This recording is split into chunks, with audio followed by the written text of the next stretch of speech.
A nice tiny digital camera for the price of a lunch for two. Can that really work? So I paid 80 euros for this camera online, used in top condition, including original packaging. The usual price for this camera in good condition is in a range from about 60 to 120 euros here in Germany. Nikon still offers it new, even though production has been discontinued, like here on Amazon, 13 years after release for $548. Which I think is already a sign that it can still keep up at least a little with newer cameras.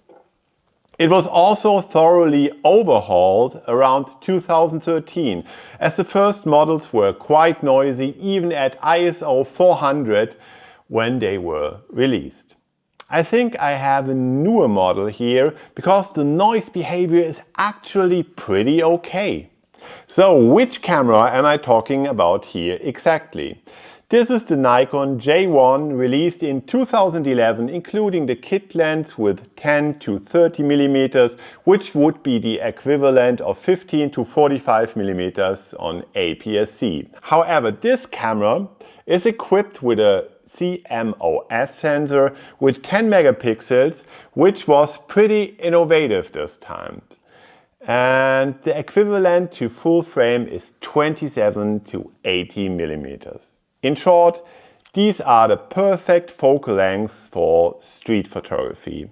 Oh, and there's no manual mode here, so you can only shoot with autofocus, and it's quite slow. Plus, I'm constantly looking for the viewfinder because I have the model without it, which also exists. But you know what? Despite all these limitations, this camera is simply great. Or maybe the limitations make me feel that way. The only thing that you have to do is set the framing and the focal length. I'm usually at 12 to 15, which is about 35 to 40 millimeters converted. Oh, and yes, you can decide whether you want to shoot with exposure compensation or not. This is done simply by pressing the cursor to the right of the screen, and then you can choose on a scale from -2 to +2 f-stops. In general, the menu is quite user-friendly and very intuitive to understand. As the camera tends to overexpose a little, I would generally underexpose a bit here in daylight.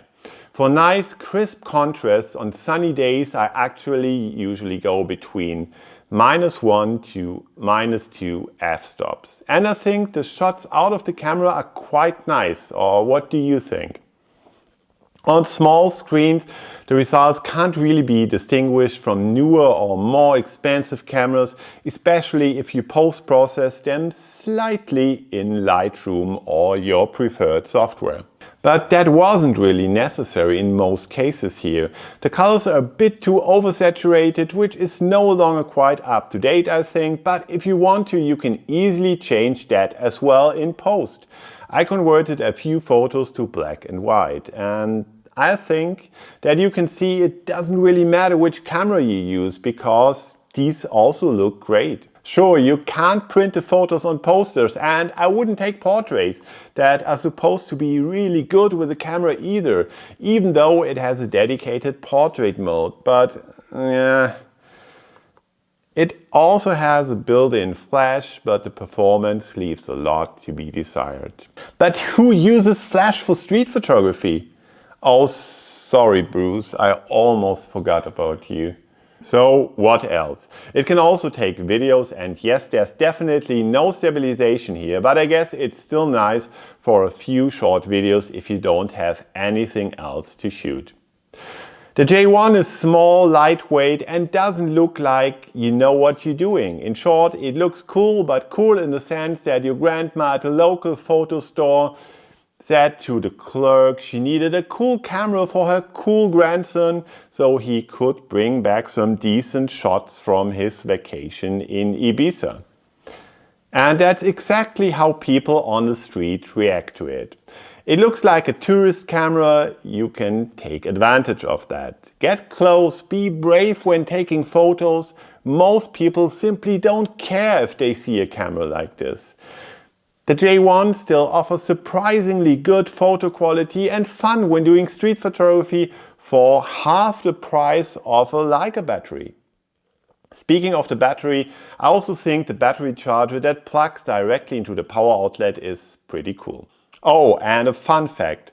Polaroid was supposed to launch a camera called IM1836, which looked suspiciously similar to the J1, but Nikon filed an injunction and prevented the launch of what I thought was a pretty obvious copy of this beautiful camera.